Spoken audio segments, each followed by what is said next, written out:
Finalmente, para terminar, el cuarto fenómeno que pone en riesgo la integridad de los sistemas electorales es el acoso, la descalificación y los ataques que en muchos países están sufriendo las instituciones democráticas, en especial los organismos electorales, no por parte solo de actores políticos, sino particularmente desde las instancias del poder público. Es un fenómeno que hoy vemos, ocurre en Brasil, en México.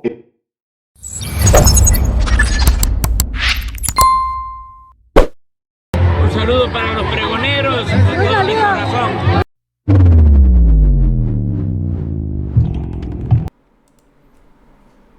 Pregoneros, bienvenidos a una nueva transmisión más. Es un placer estar nuevamente con ustedes. Un servidor y amigo Irving Rodríguez, transmitiéndoles desde su canal. Antes de irnos de lleno a la información, si es de su agrado, ayúdanos con ese like, compártela para que pueda llegar a más gente y se entere de esta situación. Señores, hemos visto cómo el consejero presidente Lorenzo Córdoba ha estado, pues obviamente, duro y dale, atacando, pues sí, al gobierno federal, diciendo que todo está en su contra. Desde que fue a comparecer en la Cámara, vimos cómo el señor estaba defendiendo su presupuesto, el cual, pues no fue aprobado por parte, pues obviamente de la mayoría. Y esta situación el señor lo va a llevar, pues a la Suprema Corte de Justicia de la Nación. De igual forma hemos visto cómo el señor, de una manera, pues la verdad, no sé si decirlo miedosa o cobarde, le cerró el micrófono a Eurípides Flores, representante de Morena, cuando iba a exhibir, pues en qué se gastan toda esa, pues todo ese presupuesto. Porque todos esos gastos pudieran recortarse, pero los señores lo ven como algo prioritario.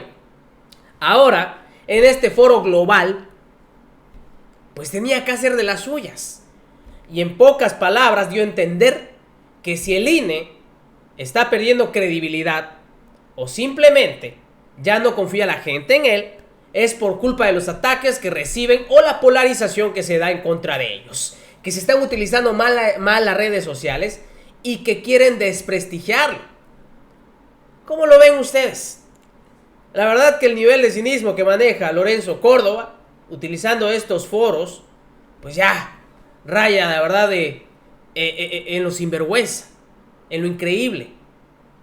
Fíjense ustedes, así lo expuso en pleno foro global a nivel mundial.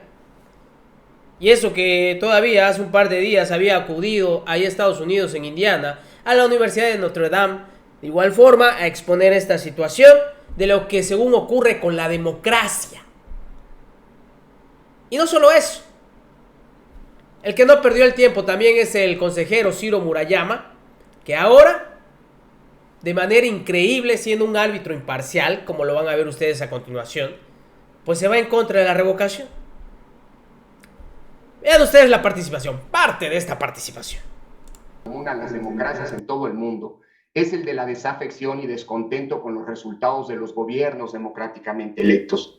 Lo anterior, en gran medida, deriva de la instrumentación de políticas públicas inadecuadas para resolver o contrarrestar los grandes problemas de nuestro tiempo, lo que termina por erosionar la credibilidad de la democracia y el respaldo en la misma. Más aún, en el caso de América Latina es importante señalar que el proceso de transición se acompañó de una serie de cambios institucionales y de expectativas vinculadas a problemas estructurales heredados de la época de los gobiernos autoritarios que no se han logrado resolver aún. En primer lugar, el añejo anhelo de justicia social que sigue siendo un pendiente irresuelto. Por una parte, la necesidad de contar con elecciones creíbles e imparciales que propició cambios institucionales que fortalecieron la división de poderes, la generación de organismos que regulan el ejercicio del poder político como las autoridades electorales y el surgimiento de instituciones que garantizan el ejercicio permanente de los derechos fundamentales de todas las personas. De hecho, podemos afirmar que antes de la transición se tenía incertidumbre sobre las reglas electorales y se tenía la certeza de quién ganaría la contienda. Después de la transición, esto se invirtió.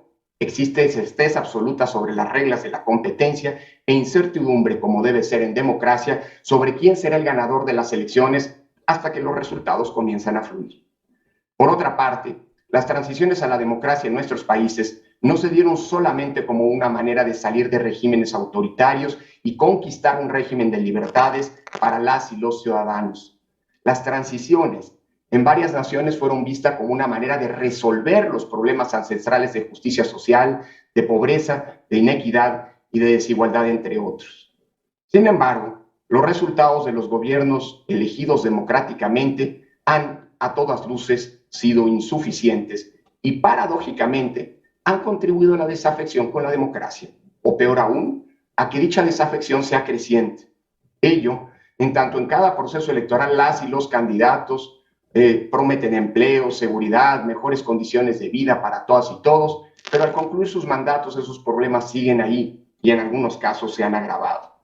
Esto explica que en el informe más reciente del Latinobarómetro, la satisfacción promedio con la democracia en América Latina haya caído 20 puntos en relación con 2009 y que esa satisfacción sea 14 puntos inferior a la que se obtuvo en 1995, año en el que comenzaron estas mediciones. Y aunque es obvio que los problemas estructurales de las sociedades modernas no son problemas que puedan resolverse en las urnas, la respuesta de nuestras sociedades a esas promesas incumplidas se refleja en los bajos índices de confianza que tienen los partidos políticos y los parlamentos, entre otras instituciones democráticas. Así, la desafección con la democracia, que se alimenta de la pobreza, la debilidad del Estado de Derecho y en general de los resultados insuficientes de los gobiernos surgidos de las urnas, potencializa la crisis de representación que envuelve a los partidos y a los parlamentos. Dicha desafección deriva en desconfianza en las instituciones de la democracia y se convierte en el caldo de cultivo propicio para el surgimiento de pulsiones autoritarias, de soluciones personalistas y de planteamientos polarizantes que atizan el fuego de la concentración del ingreso y de la patológica desigualdad que vivimos. No quiero extenderme más, quisiera concluir redondeando este bosquejo de los fenómenos que están afectando a las democracias, señalando 4 aspectos puntualmente que son comunes y que serán desarrollados en este foro y que han puesto en riesgo a las democracias de todas las regiones. El primero es la desinformación. No porque la mentira sea un fenómeno nuevo, la mentira ha acompañado a la política desde sus orígenes, pero la irrupción de las redes sociales y la difusión del Internet, claro que le dan una nueva potencialidad a la mentira, a la desinformación, a las noticias falsas y ponen en riesgo y en crisis a los sistemas democráticos. El segundo fenómeno es el de la polarización. Si bien la polarización tampoco es un fenómeno nuevo e incluso es normal que coexista en los contextos democráticos, las campañas electorales son los espacios institucionales para que las posturas políticas se contrapongan. Hoy, esta está siendo aderezada por la intolerancia, como lo decía Dieter, que es el antivalor democrático por excelencia, en tanto que lleva a mirar a los contendientes políticos no como legítimos adversarios, sino como enemigos a quienes se les combate. Vale la pena recordar que cuando esa conjunción de polarización e intolerancia se ha presentado en el pasado, invariablemente hemos estado en la antesala de los peores experimentos totalitarios antidemocráticos de la historia. Basta ver lo que ocurrió hace exactamente un siglo para comprender la gravedad de este problema. El tercer fenómeno que está impactando la regresión de las democracias en el mundo actual es la pandemia. La pandemia ha colocado no solamente a la vida y a la convivencia social en una situación de crisis, sino también a la convivencia en su dimensión electoral.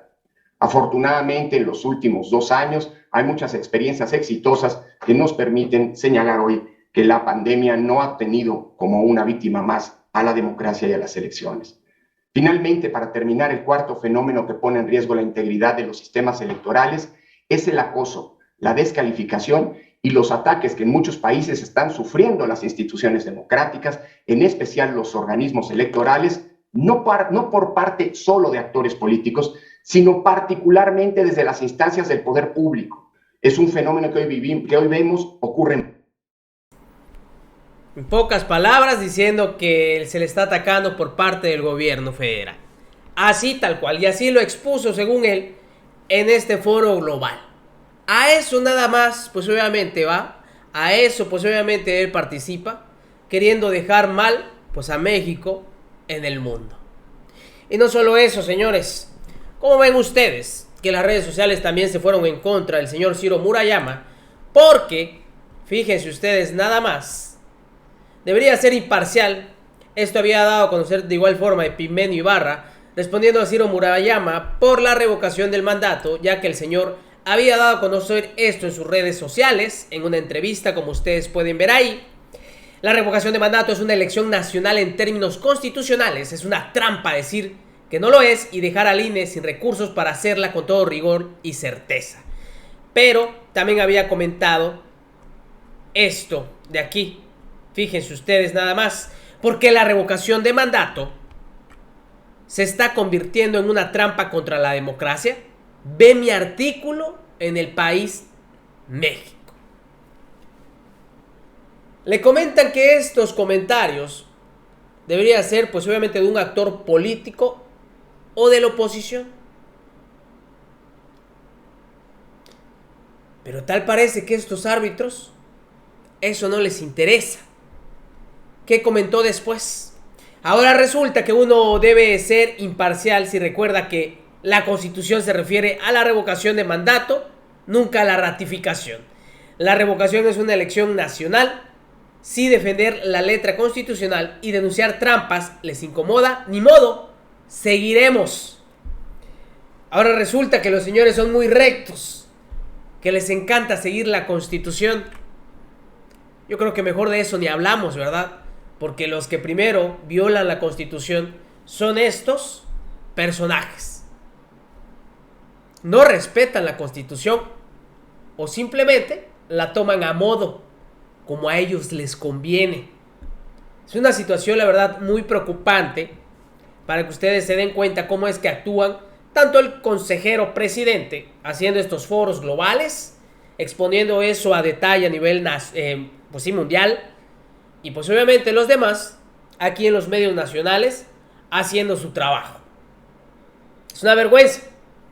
Y todavía dicen ser un instituto autónomo que tiene la mayor credibilidad. Qué vergüenza. Qué vergüenza. Pregoneros, nos estamos viendo en una siguiente emisión. Espero que sigan pasando un agradable día. Un servidor y amigo Irving Rodríguez, transmitiéndoles desde su canal.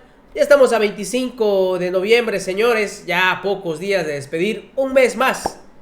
Y les deseo, la verdad, que tengan un buen día. Nos vemos hasta la próxima. Recuerden, la información está ahí y depende de todos nosotros el pregonarla.